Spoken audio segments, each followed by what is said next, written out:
Hey guys, it's Dr. Mudgil, and I'm very excited to be bringing you my very first podcast.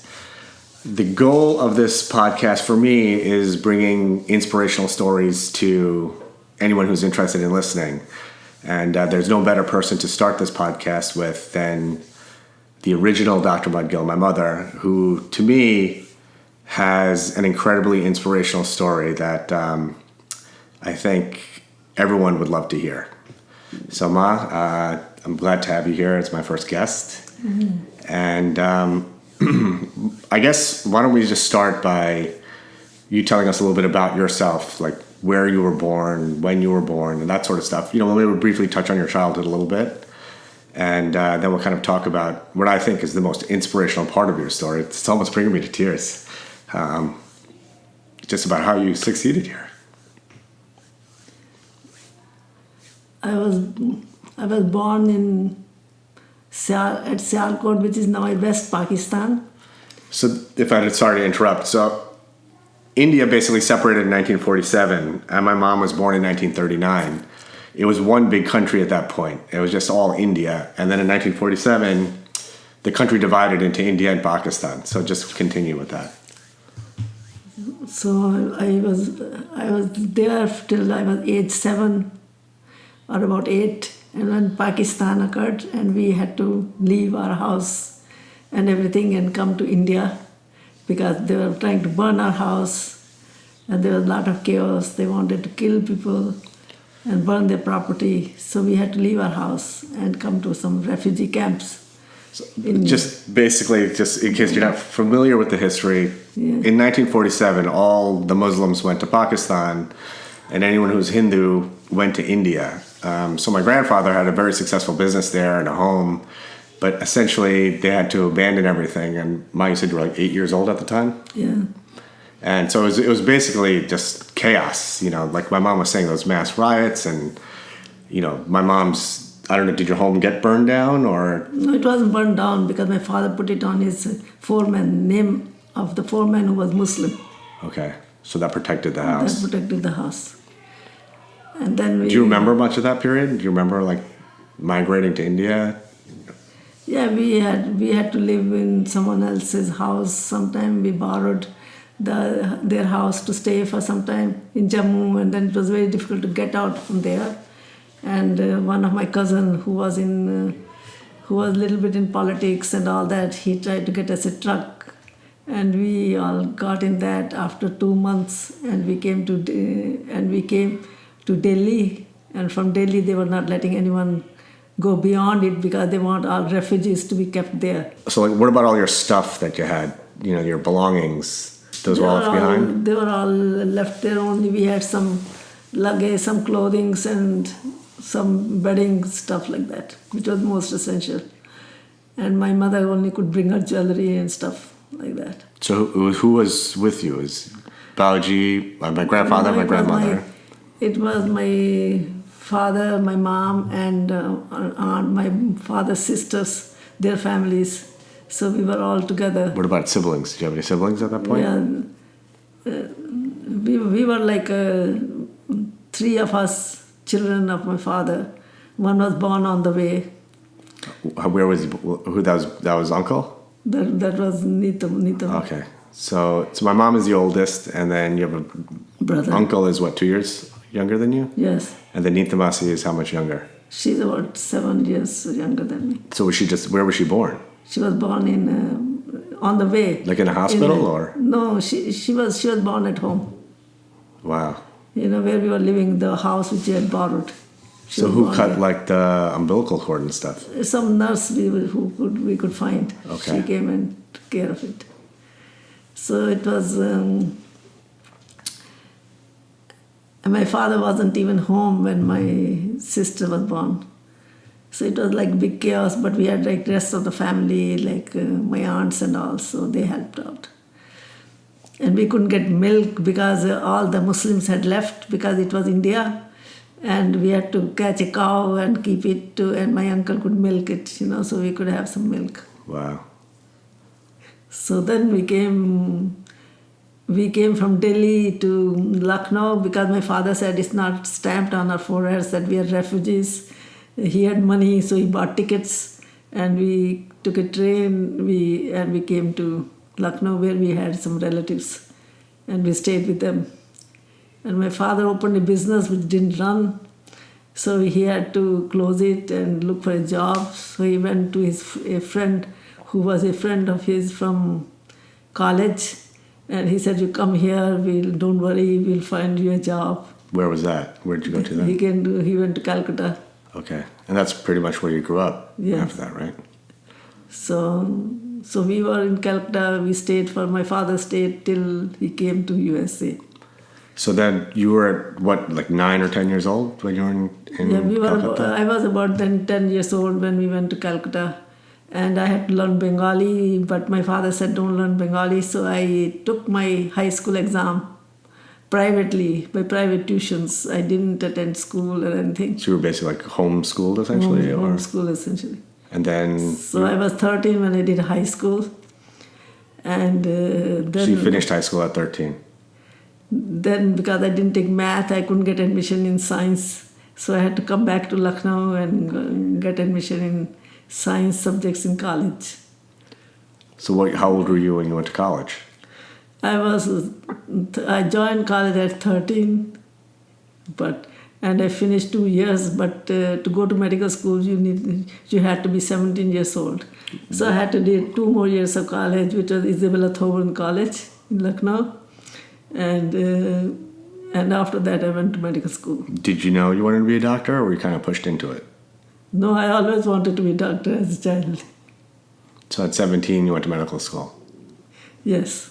And then? And then I finished my medicine in 1962, and I wanted to come to America, but... How old were you when you finished medical school? I was like 22 about when I finished medical school. And then I wanted to come to America, but the Indian government didn't want us doctors to go abroad, so they weren't giving us passports. So I got stuck in Delhi, and then I joined All India Institute of Medicine. Whatever job I could get quickly, it was pharmacology. So I was there in pharmacology, and I was working, and they told me to in a hospital, or? It was the All India Institute of Medical Sciences. Okay, so it's like a medical school, or? Medical school. Okay. So they told me, "Since you're here, why don't you just finish MD in pharmacology?" So I said, okay. So I just was there for 2 years, and I finished MD in pharmacology and passed. And after that, I got married, and I went to Bangalore, where I was teaching in medical schools, Bangalore Medical College, and... So you were like 24 at this point? Yes. Around 24. I was by then, I think, 26, 27. Mm-hmm. And I was teaching Bangalore Medical College and St. John's Medical College. And after that, for 2 years I was there, and then I left and came back to Calcutta. And I wanted to come abroad. What motivated you to want to come abroad? Just opportunity, or? I was then 29 years old when I came here. Why did you want to leave India? Because I was not able to get much job in Calcutta. And I went to all the magazines, and I was applying. I applied in Scotland, and I got a job in Aberdeen, and I got jobs in USA. And my father didn't want me to come to USA, but I said I want to go to an English-speaking country. Mm-hmm. So why did you choose the USA over Scotland? Because USA was paying me more money. Okay. So why don't you talk to us a little bit about when you came here? I came to USA in 1969. And how old were you? And I was then 29 years old. Okay. And I had only $20 with me. And the hospital was supposed to pick me up at the airport. Where did you go? I was coming to Chicago, but my plane got stuck with fog or something in Boston. So it was delayed. So the hospital people didn't come to pick me up. And I called them. I said, I'm here. Can you pick me up? They said, we are having a Christmas party. Just take a cab and come. And you only had $20 in your pocket? I had only $20 in my pocket, which I gave to the cab man. So it was the middle of winter in Chicago. Did you have a coat? It was so cold, and I didn't have like a good winter clothes also. and my luggage was not. I couldn't get my luggage because I don't know where it went. So I So came without they anything. lost your bag? They didn't have a bag? They lost my bag. So you came to Chicago with $20 in your pocket. And with the pocketbook, that's all. And that's it. So when I came, I had no idea where you were going. And the guy who was driving me, he was like stocky black guy. I was kind of scared, and all the streets were like, it was dark, and there were no leaves on the trees. It looked so lonesome. Everything. When I came to the hospital, there was no one. Everyone was in the party. So I was almost to tears, and they told me just get washed up and come to the party, So I went, and I was wearing Indian clothes like a sari. So which is all you had, basically, right? It's all I had, and I gave them. But by next morning I got my Suitcase. luggage. So how long were you in Chicago for? I did my internship in Chicago. It was 1 year. So you came for residency training? Internship I did. Okay, so you did 1 year in Chicago. I did 1 year internship in Chicago, and then I thought I'll do pharmacology, clinical pharmacology. I came to Philadelphia in a Hahnemann Medical School, and I was there. And then my husband came here, and I came to New York. And So he came to New York? This is my dad. Yes. He came to, okay. And you met him in New York? Then I finished that 1 year at NYU, and I published some papers. After that, I thought, I'll have to travel if I go to pharmacology, and I decided to take license. Well, medical license. Medical license in New York. And I wasn't studying much because my husband didn't want me to take license. I guess this is probably the hardest part for me to talk about. Yeah. Can you tell me a little bit about my dad? He was schizophrenic, but he didn't tell us. He was treating himself, and he wasn't treating himself properly. But he came here probably to find out if there was anything new to treat his disease here. He came here as a fellowship. So he came here to do a fellowship in psychiatry? Psychiatry.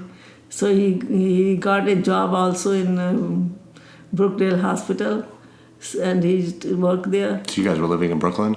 We were living in Brooklyn, and then his fellowship finished. But I got my license. Once I got my license, I had no problem. This is a good part of the story. Yeah. So my dad didn't want you to study. He didn't want me to study. I just studied. Why didn't he want you to study? Because he used to feel if she studies and she passes this exam, she may not come back with him. So did he think he thought you were going to divorce him? Yeah, that's what he was thinking. But I didn't know that he was that sick. You understand? He should treat himself. Was he abusive? I came to America just because he had slapped me. That's why I left him and came. He didn't let me bring my son. They kept him. I said, it's okay, let them keep him. So you were already a mom. My older brother, Pittabasab, he was left in India. You left your child, your whole family. Whole family. I left in India. And I said, okay, let her keep my son, because my mother-in-law used to stay with me and she used to only look after my son. So I said, it's better if he stays here. So I didn't fight. I just let him be there. I said, let God's will. Yeah, I'll meet him again. So he was abusive to you in India, and that's why you left India? Yes. And then what about when he came here? So I came here, and then he didn't want me to take license. And I made a lot of money. In 3 months I made a lot of money. I used to moonlight. Okay, so you basically left Pittabasab, my older brother, in India. And when my dad came, he brought him also. He brought him because I had sent 10,000 rupees for his sister's wedding. Because they wanted, my mother-in-law had told me that you have to pay for my daughter's wedding, because they had 3 daughters. One was already married. She was second one, and for third daughter will be married when the other son gets married. So I sent them $10,000 rupees for the wedding, and that only they felt that she's earning a lot of money, so they sent the son he came with my son here. So both of them came here. And both of them came here at the time. My son was then 3 years old. So that's my older brother, who's 7 years older than me. So my dad, he didn't want you to study for your exam. So how would you study? Like, how did you pass I this used exam? to study in subways, subways. I used to go to NYU, it used to take 1 hour. And then I used to study there at lunchtime in library. So you were basically studying in secret. Like Secret. you'd ride the subways and study when you're in. I didn't tell him that I'm taking the exam. Did you tell anybody you were taking the exam? Other people knew in the building that I'm taking the exam. And no one would ask me anything when I took the exam and the results were out. No one would ask me because they thought she definitely failed. And did you fail? So I told a friend of mine, you didn't ask me, but it's a surprise that I passed. Wow. So it was your medical license exam you passed by studying in the subways and secretly. Yes. So then what happened after that? After that, I could get a job in an emergency room in Kings County, which was near our house. And then I had to moonlight in another hospital. And so I earned a lot of money, and I took everything I could take from here to India. Mm-hmm. So you took all your stuff back to India. So you went back to India? Yes. I went back to India because at that time he was here for 1 year, he was not hitting or anything, he was behaving properly. But he used to keep quiet and this one. Mm. And when I went to India, I took everything there because his job had finished. He just stayed here till July. He finished his fellowship and then wanted to go back. Yeah. So we went back there. I had everything. I had my money. He bought a car there. And I had all things. I had refrigerator I taken from here, washing machine, anything I could get I took from here. Uh-huh.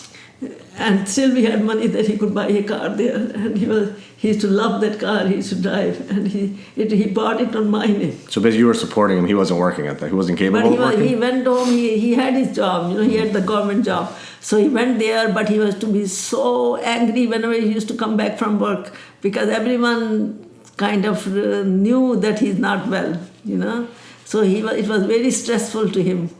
And he went and he used to have some doctor at his parents' house.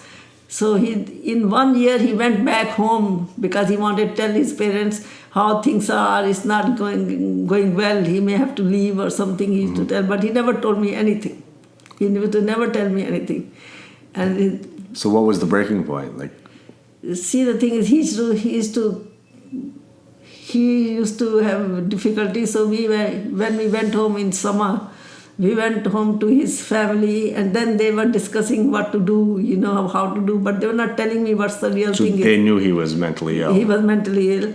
But I came to know, now he doesn't want to go back to work. So I told them, and I knew I can come back here only in 1 year. If I don't come, I will lose this one. Because your visa. So I said to them that I'll write to my boss, and I asked her that I have changed my mind and I want to get my job back and I want to come back to America. So you wrote a letter? I wrote her a letter. This was 1972 or something like that? It was in 73. Okay. And she said, no problem, you come, you have your job next day, She wrote to me. Okay. So when they read that letter, they were so surprised. So they said, okay, she can go because they thought she brought so much money before, so many things she will bring again. So you were kind of supporting them. Yeah. So they wanted you to go back. They wanted me to go back, and they wanted me to go back and their son go back so that no one knows he's having mental sickness because they wanted the third daughter to get married. So they needed him to be away from the house. It would be difficult for the third daughter to marry, knowing that there was someone mentally ill in the family. Mentally ill. So that's how they let me come here. But here he wanted to have me. So you guys came back then? Yeah, in 1973? 73. Okay. And I got my job back next day. And I started Was he working at that time? He wasn't working. Okay. He never worked here. He was just used to lie down the whole day. Was he getting worse? He was getting worse. At night he used to get up and he used to say, we were making some science and he used to shut off the TV. Why we have TV on? And he would be hallucinating basically. He was, and then hallucinating. And then after I got pregnant, he wanted me to have a daughter. Pregnant with me? Yeah. Then he wanted me to have a daughter, not a son. So when he was born, he was very angry because when I was born? Yeah, he was very angry why I have a boy because the priest told him that I will have a daughter. And I told him how the priest knows what I will have. So he was very angry I had a boy. Because in India they think the girl is like a big burden, and he thought if I have a daughter, then he can take me back to India. Otherwise, I may not go. That was their plan. So he became very abusive after that. Abusive to you? He not only used to beat me up, he used to beat my kids. I had to lie on top of them so they don't get hurt. Like Bintu Bhai's son? And both of you. And me when I was a baby? Yeah. So I used to lie top of them so they don't get hurt. How old was I at this point? You were like about 1.5 years old. Mm-hmm. So it kept on going. So once he just hit me so bad that my wrist was almost this one, and I had a lot of scratches on my wrist, and it was so red. So that time, someone in my workplace, they told me that I should go and see a psychiatrist and see how he can be brought to hospital, because he used to tell me, I'm a psychiatrist. Like to be committed into a hospital. Yeah. You are not a psychiatrist. I'm a psychiatrist. I know what I can take or not. The medicines make me very sick, and I'll go downhill. They have a lot of side effects, he said. So I went to psychiatry department, and I said, my husband is like this, he beats me up, and he has done all this. So they said, today when you go home, you call the police, and when you go home, when they come, and then you go home, and they will come there and they bring him here. So that's what I had to do. Did you do that? That's what you did? Yes, that's what I did. So when I reached home, the police came, and they told him they have to take him to hospital. He knew all this. He quietly went with them to hospital, and he was admitted. But he won't talk to anyone in the hospital and not say anything what is wrong with him, what medicine he's taking. So they said, he's hiding something, he doesn't want us to know, and how long can we keep him? So he came back home. So at least he was very angry, but he was not like hitting us then. Because so he came back home, you're saying? They released him? That she will call the police again and he'll be in trouble. So he was a bit quiet and this one. And then when I was telling him that I wrote him a check saying, this is the check, you get a ticket and go back home because I can't tolerate you. And he said, yes, I'm going.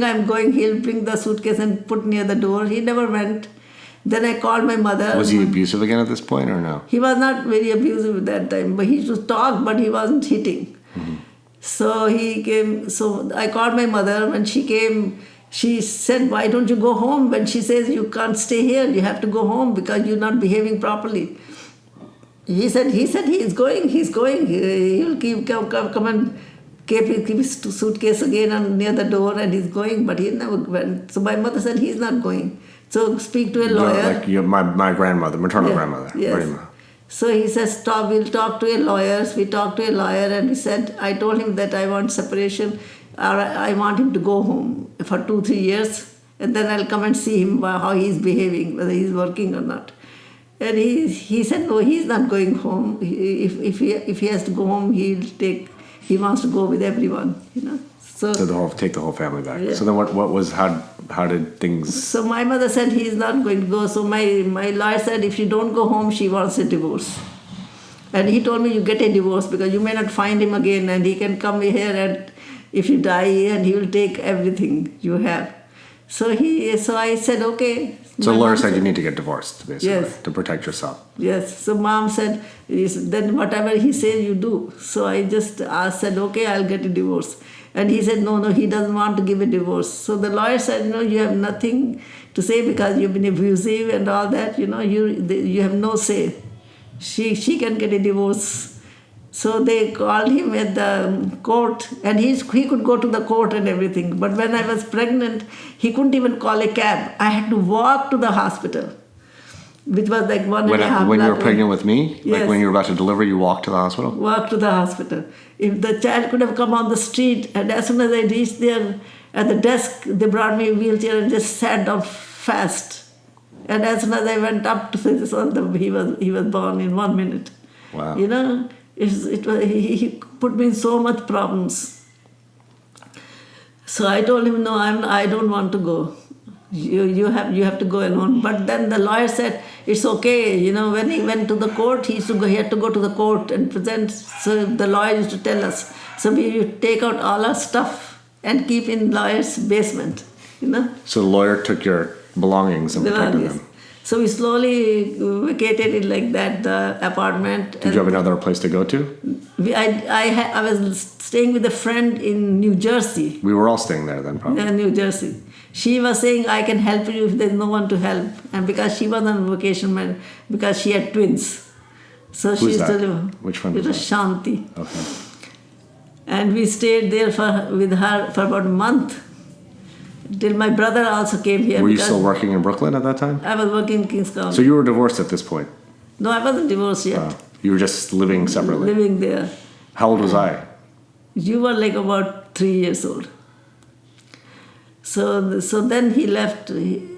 I think you were 2 years old. 2 years old. And then by chance my lease was almost getting closing. So the lawyer told him that if you want to stay here, you have to take care of the rent because the lease will end and she's not going to renew it. And then he quickly left, So you guys were you divorced at that point? No, we got the divorce papers later on. But he went back to India? He went back to India. And that was the last time you ever saw him? Yeah, we never saw him going. We were just staying there and with you kids. I had both kids. And in the paper, the lawyer said she can keep the kids because he's abusive. So I was 2 at that point. Yeah, you were 2 years old. And I've never had contact with my dad. No, never. Since then. So that's the story. So just to fast forward a little bit. So I was 2.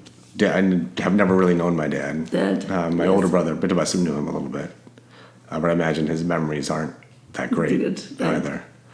So we ended up in Brooklyn at some point. Yeah, we and then you brought the whole family over. Apartment because my brother also lost his job in England. So he was here also. So he helped me out getting an apartment. And he told me, now buy a car and everything you need. I'll teach you driving. And he used to help me go to work. He used to come with me. Mm-hmm. So with his help, we again started living here. And then eventually I brought all my family here. So some of my best memories are, I think there were, 9 of us living in a 3-bedroom apartment in Brooklyn? In Start City. So but your mom, your dad, both your sisters, and my brother. Your brother, and Savina was born at that point. And Savina was there. Who's my cousin, my aunt's daughter. We were all living in a 3-bedroom apartment in Brooklyn for years. 5 years. Yeah. And then we moved out. Like, what precipitated that? Like, we ended up in Long Island, just the 3 of us. Because or 4 of us. Your brother finished his schooling and there was no more schooling in Star City. So to have best schools for them, we moved to Long Island. So you went to for his high school? So he went to like middle school first and then high school. Okay. All right. So then it was me. So he was 13 years old and he was 6 years old when we moved here to Long Island. So it was me, you, my brother, Bitabaisab, and my grandfather. We lived here. So growing up, that was the family. It was the 4 of us. That's right. And then just kind of to jump around a little bit, how did you end up in the military? See, the thing is, I was working, and then there was a guy who was a colonel in the military. He told me... He was a doctor also? Doctor also. He said, why don't you join? He was a psychiatrist. He told me, why don't you join military? It has a lot of benefits, and it's good. And I asked my father, and my father said, military is a nice, this one, because you have better character and stuff like that. So he said he has no objections, but my mother was very against it. So I just joined it anyway. So you joined the Army. I loved it. You joined the Army Reserves? Army Reserve. And I loved it. You made it all the way, I think you could have been a general, right? No, I went as a major and I retired as a colonel. But you could have been a general. Yeah, I could be if I stayed there longer. Yeah. So I remember when we were kids, we used to go to Europe, go to Germany. We used to work on the army bases there, like in the summer times. And kind of went all over. Yeah, I loved that because I used to replace doctors who used to come on vacation to USA and I used to take their place in these countries like Germany, Italy. So we were like army brats for a Yeah. little while growing up. And then you were a big, very big proponent of education. Yes. You basically No, my forced. father said, no, the education is the only thing which stayed with me because my father was actually graduate from a Christian college. There is a missionary school. And my grandfather wanted to send him to London for further education. And he didn't want to go, and he regretted that. He regretted not getting an advanced degree. Because we lost everything when we came to India. So he felt if he was educated, he could have gotten a better job. So Gotcha. he decided all his children, he did best to educate them as much as he could. Can you talk a little bit about why you were so insistent that my brother and I go to medical school? Do you think it was because it I allowed... used to think, I was doing well, my whole family in medicine, and I was successful. So I felt, this is a noble job, noble profession. You don't have to lie. You tell people don't smoke, eat well, and take your medicines, and you'll be okay. So you never have to lie here. So that's the best thing. I said if you go to law school, or you go to accountancy, other thing, you still have to lie. So that's why I said I feel medicine is a noble profession and should take that. Do you think part of it was because, it was sort of like a salvation from all the hardships in your life, that, you were able to raise two boys on your own and I used to tell I'm a single mother, and people, if my kids are not good enough, they may feel that I couldn't take care of them because I was a single parent. So I used to tell them, you have to be something, you have to do something. sort of to prove to the world that you... Yeah, prove the word, and I kind of liked medicine. I enjoyed my job actually, till it became a political, this one. I used to love it. So you worked in the VA hospital for... Yes. How many years? For about 28 years. Wow. So I really love medicine. I like to talk to people. I like that. Yeah, I think we both of us, I mean, my brother and I both love it also. So we're grateful that you forced us into it. I remember you telling me you wouldn't pay for my college if I didn't go to medical school. Yes. Is that true? Yes, I used to tell even Anand that my other older son, he didn't want to go, he was fighting with me, he didn't want to go to med school, he wanted to go to Duke. So I told him, you got an admission because a doctor at my work, his son had gone to Yale and he didn't do well, he got B- in one subject and he couldn't go to medical school. So he was telling me, if your son doesn't want to go to this program, tell him you won't pay him. So that's what I did. I told him that I won't pay you if you don't go to medical school. You wouldn't pay for him to go to Duke. You wanted him to go to medical school, like a combined program. Combined program. Because I was afraid if he goes to Duke and he doesn't do well in one subject, he'll lose. Now he has the chance to do it. Right. Yeah, well, I remember my first semester of college when I think I got a B+. I think 2 A's, an A-, and B+. I had a 3.76. I was very proud of myself, but what did you tell me?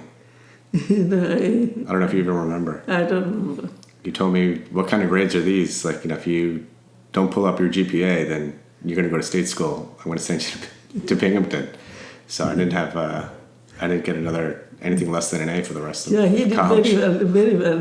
He used to ask me whenever I used to go there, I used to tell him, you're very smart, only you have to study. You never pay attention to your studying, that's why you had problem with high school. If you concentrate, you can do much better than your brother. I tell him that. What kind of kid was I, would you say? He was more, he was more social. He used to love music, and he used to say, I don't appreciate his being in music, doing music. I don't come to any of this. I said, I have limited time. So I only do things which I think are more important. So I used to go to his parents' teacher meetings, definitely, and all that. But I never went to his music programs or games or anything. I never went because I had no time to do all that, Because I had to myself keep up I had to take exams after exams Yeah. to be able to stay there. Well, you know, being a parent now, I think I have a much greater appreciation for all you did for us. I hope. And I'm happy. That is just helping you now.